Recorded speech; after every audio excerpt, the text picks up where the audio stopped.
नमस्कार मुलींनो, आपण 1 तारखेपासून 11वीचे ऑनलाईन तास घेत आहोत।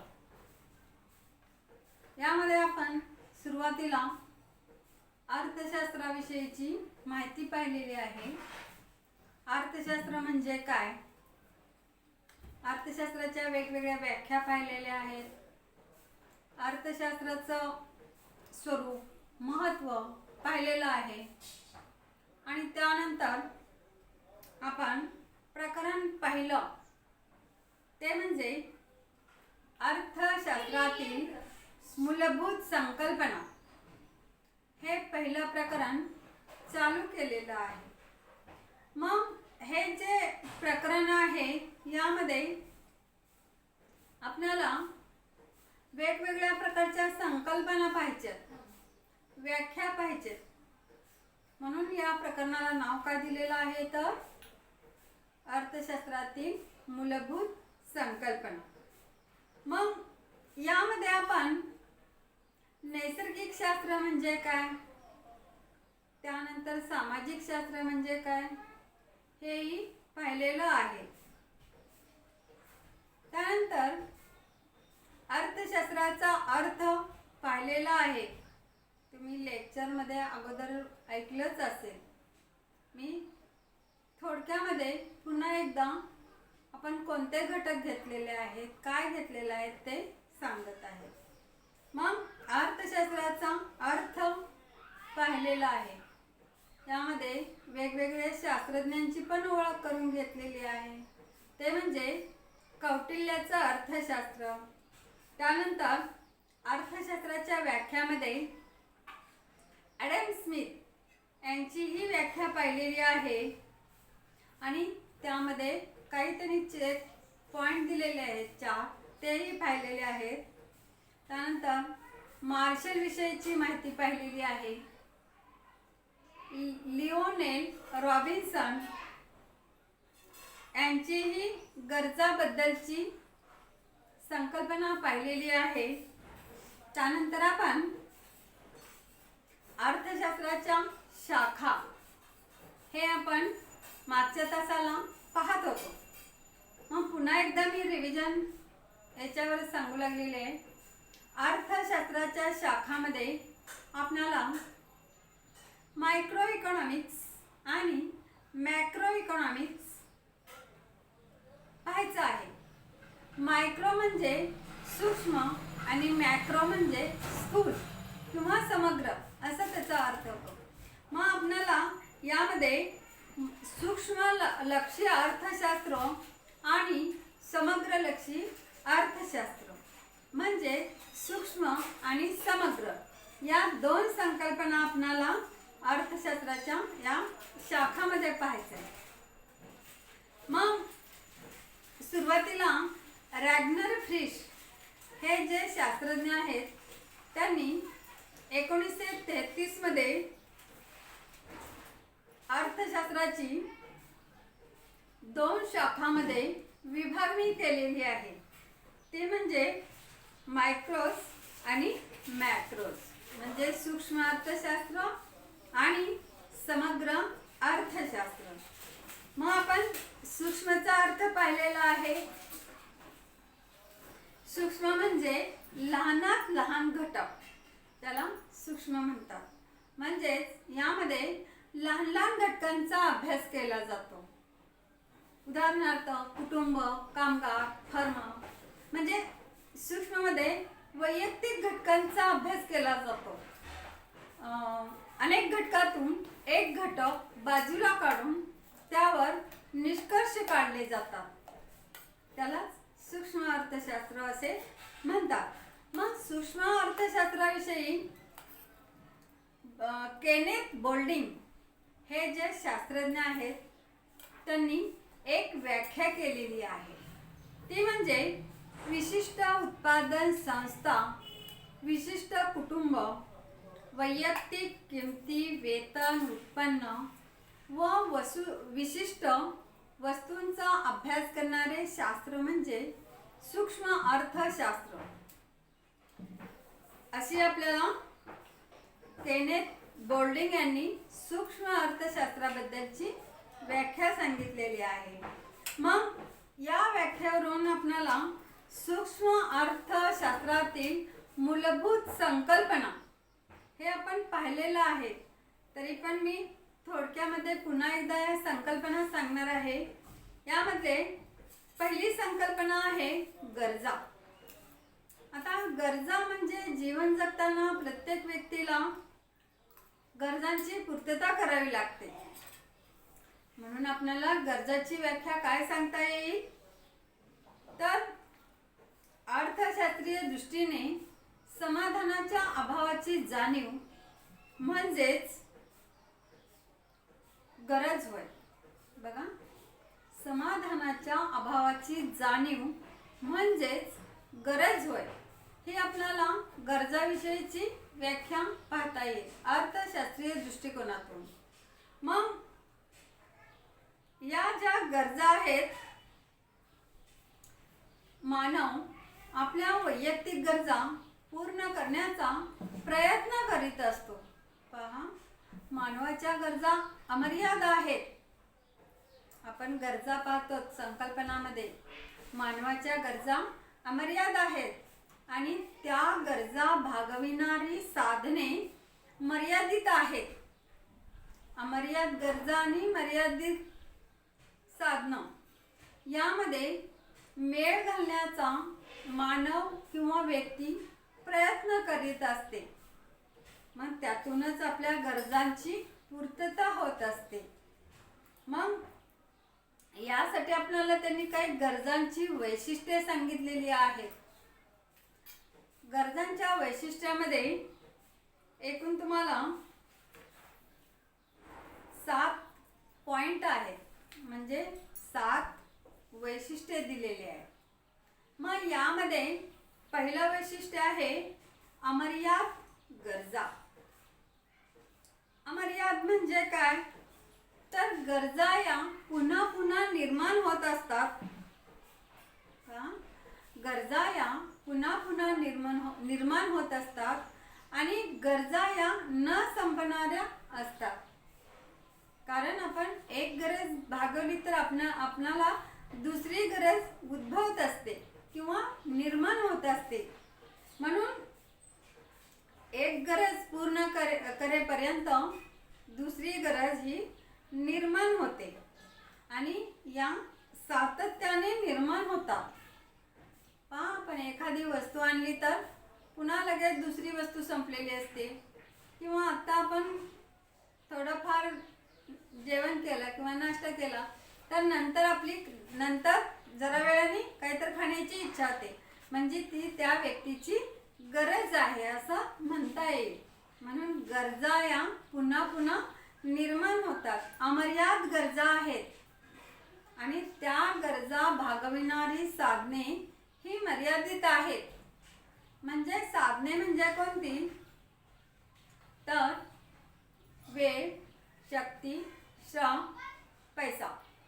म्हणजे ह्या ज्या आहेत ते मर्यादित आहेत आणि यातून तो आपला गरजा भागवण्याचा प्रयत्न करत असते ती व्यक्ती. मग त्यांनी वैशिष्ट्यामधला पॉइंट 1 सांगितलेला आहे, तो म्हणजे अमर्याद गरजा. म्हणजे गरजा या पुन्हा पुन्हा निर्माण होतात, त्या कधीही संपत नाहीत. म्हणून त्याला अमर्याद गरजा असं म्हटलेलं आहे. त्यातलाच दुसरा पॉइंट आहे तो म्हणजे गरजा या पुनरुद्भवी असतात.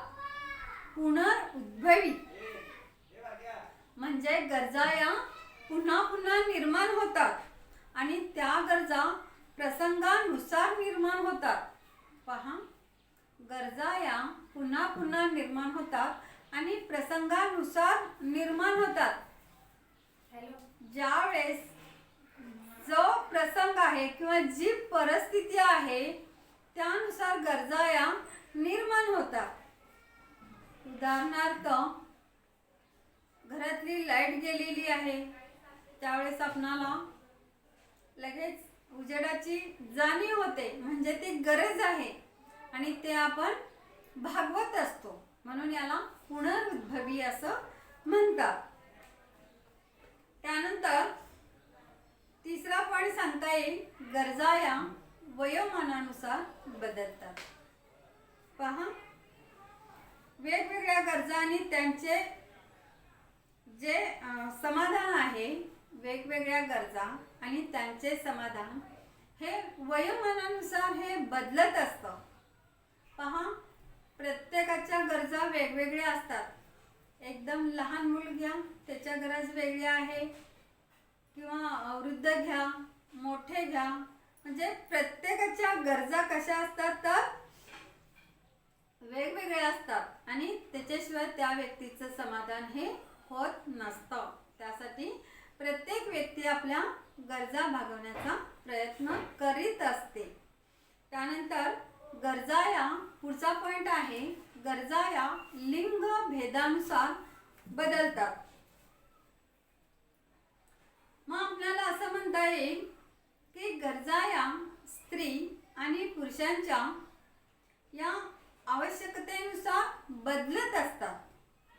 पहा, गरजा स्त्री आणि पुरुषांच्या आवश्यकतेनुसार बदलतात. कारण स्त्रियांच्या जे आहे गरजा, प्रत्येकीचा जे आवश्यक आहे किंवा काय असेल, एकीचे वस्तू दुसरीला आवडेल असं म्हणता येत नाही या. मग प्रत्येकानुसार या गरजा, या प्रत्येक व्यक्तीनुसार या गरजा बदलत असतात. आणि ज्यावेळेस एखाद्या वस्तूची गरज असेल त्यावेळेसच त्या वस्तूची आपणाला आठवण होते, म्हणून त्याला आवश्यकतेनुसार असं म्हणतात.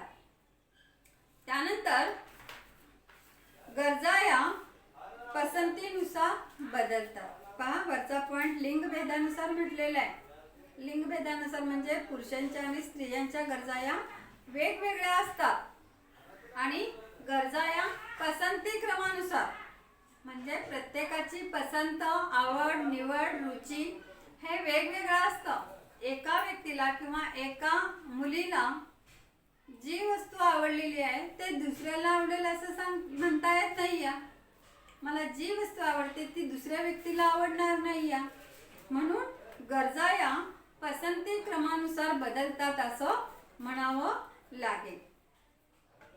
त्यानंतर पुढचा पॉईंट त्यांनी गरजाच्या वर्गीकरणातला सांगितलेला आहे की गरजा या हवामानानुसार बदलतात. मग हवामानानुसार म्हणजे ऋतुमानानुसार गरजा या बदलत असतात. ऋतुमानानुसार बघा, आता पावसाळ्याचे दिवस आहेत तर आपल्याला रेनकोट, छत्रीची गरज भासते. थंडीच्या दिवसामध्ये स्वेटर, उबदार कपडे किंवा गरम जेवण असं आपल्याला गरजांची आवश्यकता वाटते. आणि थंडीच्या दिवसामध्ये आपल्याला स्वेटरची आवश्यकता असते. म्हणजे आपल्या शरीराचा बचाव करण्यासाठी ज्या त्या ऋतुमानामध्ये ज्या त्या वस्तूंची गरज भासते, म्हणून त्याला म्हटलेलं आहे की गरजा या हवामानानुसार बदलतात. त्यातला शेवटचा पॉईंट आहे, गरजा या संस्कृतीनुसार बदलतात. म्हणजे आपण म्हणतो की जसा वेश तसा देश किंवा देश तसा वेश, म्हणजे या प्रत्येक ठिकाणच्या गरजा या संस्कृतीनुसार या बदललेल्या असतात. इथं आपण मागच्या तासाला पाहिलं होतं, तरी पण गरजांची वैशिष्ट्ये किंवा गरजा हा जो पॉईंट आहे तो पुन्हा एकदा तुम्हाला मी सांगितलेला आहे. आणि त्यानंतर गरजांचे वर्गीकरण हा पॉईंट आहे. गरजांच्या वर्गीकरणातला पॉईंट 1 आहे आर्थिक आणि आर्थिकेतर गरजा. हा जो पॉईंट आहे तो तुम्हाला आता अभ्यासाला नाही. त्यामध्ये टोटल 8 पॉईंट आहेत. बघा, गरजांच्या वर्गीकरणामध्ये 8 पॉईंट आहेत. त्यातला पहिला पॉईंट नाही या. दुसरा आहे वस्तू आणि सेवा, उपयोगिता, उपयोगिता मूल्य. हे आपण मागच्या तासाला व्यवस्थितरित्या पाहिलेलं आहे. आणि आता आपला 5वा पॉईंट संपत्ती. संपत्ती म्हणजे ज्या वस्तूला बाजार मूल्य असतं अशा वस्तूंची देवाणघेवाण त्याला संपत्ती असं म्हणतात. म्हणजे व्यक्ती किंवा कुटुंब आपल्या भविष्यासाठी ज्या संपत्तीमध्ये पैसा गुंतवतात, पहा काही जण घर घेतात किंवा जमीन, सोनं किंवा यामध्ये पैसा गुंतवतात आणि पाहिजे त्यावेळेस ते विकून पैसा निर्माण करतात. म्हणजे ज्या वस्तूंची देवघेव करता येते अशांचा समावेश संपत्तीमध्ये केला जातो. त्यामधले 4 पॉईंट पाहिलेले आहेत. ते म्हणजे उपयोगिता, दुर्मिळता, विनिमयता आणि मनुष्यबाह्यता हे पाहिलेलं आहे. आणि 6वा पॉईंट वैयक्तिक उत्पन्न, तो पण पाहिलेला आहे. वैयक्तिक म्हणजे एखाद्या व्यक्तीचं किंवा कुटुंबाचं जे एकूण उत्पन्न मिळतं त्यांची केलेली बेरीज, त्याला वैयक्तिक उत्पन्न म्हणतात. त्यानंतर वैयक्तिक व्ययशक्य उत्पन्न हा 7वा पॉईंट आहे, तोही पाहिलेला आहे. आता वैयक्तिक व्ययशक्य उत्पन्न म्हणजे काय, तर व्यक्तीला मिळालेल्या एकूण उत्पन्नामधून उत्पन्न कर, मालमत्ता कर यासारखे प्रत्यक्ष कर वजा जाता जे उत्पन्न शिल्लक राहतं त्याला व्ययशक्य उत्पन्न असं म्हणतात. आणि त्यानंतर 8वा पॉईंट जो लास्टचा पॉईंट आहे तो म्हणजे आर्थिक क्रिया. मग आर्थिक क्रियामध्ये आपल्याला त्यांनी जे आर्थिक क्रिया आहेत त्याचं 4 प्रकारामध्ये वर्गीकरण केलेलं आहे.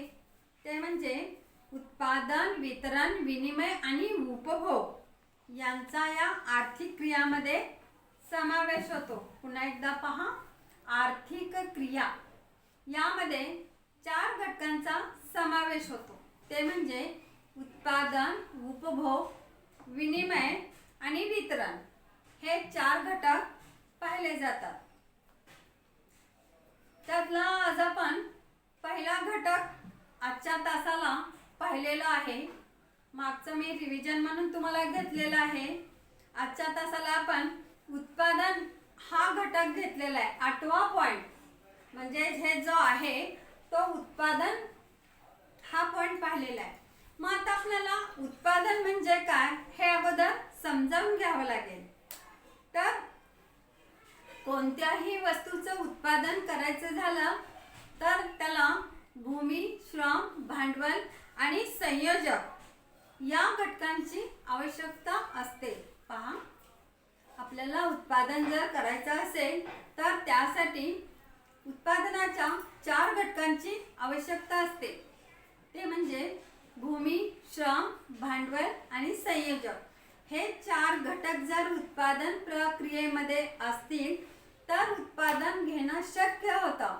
आणि एक जर घटक उत्पादन प्रक्रियेमध्ये कमी असेल तर उत्पादन व्यवस्थितरित्या घेतलं जात नाही. म्हणून ज्यावेळेस आपण उत्पादन घेतो त्यावेळेस उत्पादनाचे 4ही घटक असणं अत्यंत महत्त्वाचं आहे. मग त्यासाठी आपण उत्पादनाची व्याख्या पाहणार आहोत. आता उत्पादन म्हणजे काय, तर उत्पादन म्हणजे उपयोगितेची निर्मिती असं आपणाला व्याख्या सांगता येईल. उपयोगिता म्हणजे उत्पादन म्हणजे उपयोगितेची निर्मिती. मग उपयोगिता निर्मिती मग हे जर पाहायचं असेल तर त्यासाठी उत्पादन घेण्यासाठी उत्पादनाचे 4ही घटक महत्त्वाचे आहेत. ते म्हणजे भूमी, श्रम, भांडवल आणि संयोजक. आणि ह्या 4 घटकांना जो मोबदला दिला जातो तो म्हणजे खंड, वेतन, व्याज आणि नफा. पहा, उत्पादनाचे 4 घटक आहेत. ते म्हणजे भूमी, श्रम, भांडवल आणि संयोजक. मग भूमी या घटकाला मोबदला खंडाच्या रूपामध्ये दिला जातो. श्रमाला वेतन किंवा मजुरीच्या रूपामध्ये दिला जातो. भांडवलाला व्याजाच्या रूपामध्ये मोबदला दिला जातो. आणि संयोजक याला मोबदला म्हणून नफा दिला जातो. मग हे जे उत्पादनाचे घटक आहेत ते जर उत्पादन प्रक्रियेमध्ये व्यवस्थित असतील तर उत्पादन घेणं हे सहज शक्य होतं. मग आता आपण उत्पादन हा जो पॉइंट आहे तो आपण सध्या पाहत आहोत. आता उत्पादन, उपयोगितेची निर्मिती म्हणजे उत्पादन. मग आपण उपयोगितेची व्याख्या ही मागच्या तासाला पाहिली आहे. आता इथं काय सांगितलेलं आहे, उपयोगितेची निर्मिती म्हणजे उत्पादन. मग उपयोगितेची व्याख्या आपण मागच्या तासाला काय पाहिलेली आहे, तर उपयोगिता म्हणजे मानवी गरज भागवण्याची क्षमता ज्या वस्तूमध्ये असते तिला उपयोगिता असं म्हणतात. ज्या वस्तूमध्ये मानवी गरज भागवण्याची क्षमता असते तिला उपयोगिता असं म्हणतात. मग आपल्याला व्याख्येमध्ये काय सांगितलेलं आहे, तर उपयोगितेची निर्मिती म्हणजेच उत्पादन. कारण उत्पादनाच्या साहाय्यानं मानवाच्या गरजा ह्या भागल्या जातात. वेगवेगळ्या प्रकारच्या वस्तूंचं उत्पादन घेतलं जातं आणि त्यामुळं मानव या आपापल्या गरजा आवश्यकतेनुसार तो पूर्ण करत असतो. मग यामध्ये दुसरी एक व्याख्या आपल्याला सांगता येईल की ॲडम स्मिथ यांनी एक व्याख्या दिलेली आहे, ती म्हणजे भौतिक वस्तूंची निर्मिती म्हणजेच उत्पादन. अनेकांनी प्रत्येकाने आपापल्या पद्धतीने व्याख्या केलेल्या आहेत. मग यामध्ये आपण उत्पादनाचे घटक मधला भूमी हा घटक पाहतोय. भूमी, मग थोडक्यामध्ये मी मग लाईव्हच्या वेळेस व्यवस्थितरित्या सांगितलेलं आहे, तरी पण भूमी, आता पुन्हा एकदा हा घटक आपण घेऊयात. भूमीला मोबदला खंडाच्या रूपामध्ये दिला जातो आणि भूमीचा सर्वसामान्य अर्थ काय सांगता येतो, तर जमीन.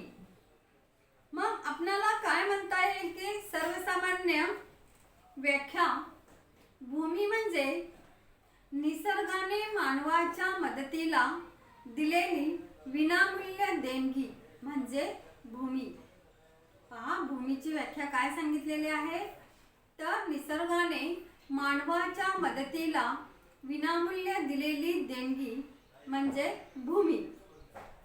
मग यामध्ये काय कोणत्या कोणत्या घटकांचा समावेश होतो, तो म्हणजे भूपृष्ठालगत, भूपृष्ठाच्या वर आणि भूपृष्ठाच्या खाली असलेल्या नैसर्गिक साधन संपत्तीस भूमी असे म्हणतात. भूपृष्ठालगत, भूपृष्ठाच्या वर आणि भूपृष्ठाच्या खाली असलेल्या नैसर्गिक साधन संपत्तींना भूमी असं म्हणतात. मग आपल्याला थोडक्यामध्ये असं म्हणता येईल की जमिनीच्या पृष्ठभागावर किंवा जमिनीलगत जी नैसर्गिक साधन संपत्ती असते ती म्हणजे उदाहरणार्थ नदी, पाणी, जंगल, पर्वत, जमीन यांचा समावेश हा भूपृष्ठालगत मध्ये होतो. आणि त्यानंतर भूपृष्ठाखाली म्हणजे जमिनीच्या गर्भामध्ये किंवा आतमध्ये जमिनीच्या खाली, मग यामध्ये वेगवेगळ्या प्रकारचे धातू असतात. सोनं असतं, चांदी, लोखंड, कोळसा किंवा वेगवेगळ्या प्रकारचे वायूही खालून आपल्याला जमिनीखालून मिळत असतात. आणि जमिनीच्या पृष्ठभागावर म्हणजे अवकाशामध्ये असा आपल्याला अर्थ घेता येतो.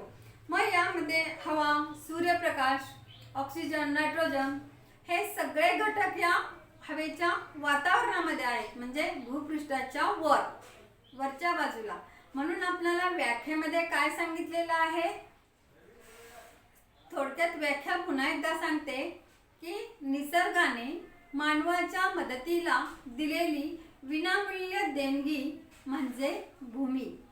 मग थोडक्यामध्ये असं म्हणता येईल की भूमी म्हणजे जमिनीच्या पृष्ठभागावर किंवा जमिनीलगत, जमिनीच्या वर अवकाशामध्ये किंवा जमिनीच्या पृष्ठभागाखाली म्हणजे खालचा भाग यामध्ये असलेली नैसर्गिक साधन संपत्तीचा समावेश हा भूमीमध्ये केला जातो, हे आपण पाहिलेलं आहे.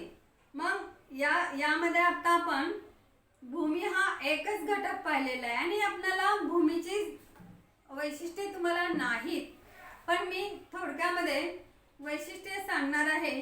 ते म्हणजे निसर्गाचा विनामूल्य घटक.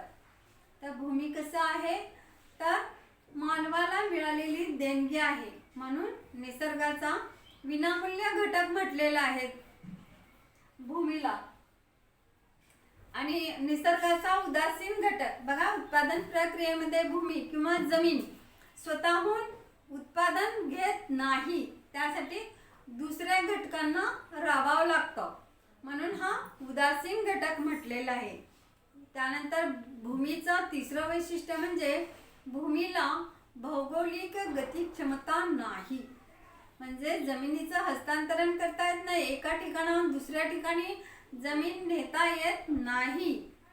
त्यानंतर चौथं वैशिष्ट्य अलवचिक पुरवठा. जमीन आपल्याला वाढवता येत नाही किंवा कमी करता येत नाही, म्हणून अलवचिक पुरवठा असं म्हणतात. त्यानंतर अनेक वैशिष्ट्य आहेत. भूमीची गुणभिन्नता, म्हणजे वेगवेगळ्या प्रकारची जमीन असते त्याला गुणभिन्नता म्हणतात. म्हणजे त्यामध्ये प्रकार पण आहेत मातीचे, रेताळ, खडकाळ, वालुकामय, म्हणजे हे त्याला गुणभिन्नता म्हणतात. आणि भूमीचे उत्पादनाचे घटते फल, म्हणजे जमिनीमध्ये जेवढं आपण उत्पादन घ्यायचं ठरवलेलं आहे तेवढं निघत नाही, नेहमी घटतं किंवा कमी कमी उत्पन्न मिळत असतं. आणि नंतर लास्टचं वैशिष्ट्य स्थान परत्वे महत्त्व. स्थान परत्वे म्हणजे ज्या ठिकाणी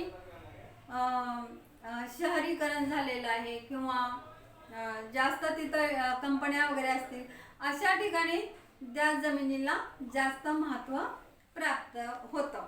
मग आता आपण या तासाला आपण जे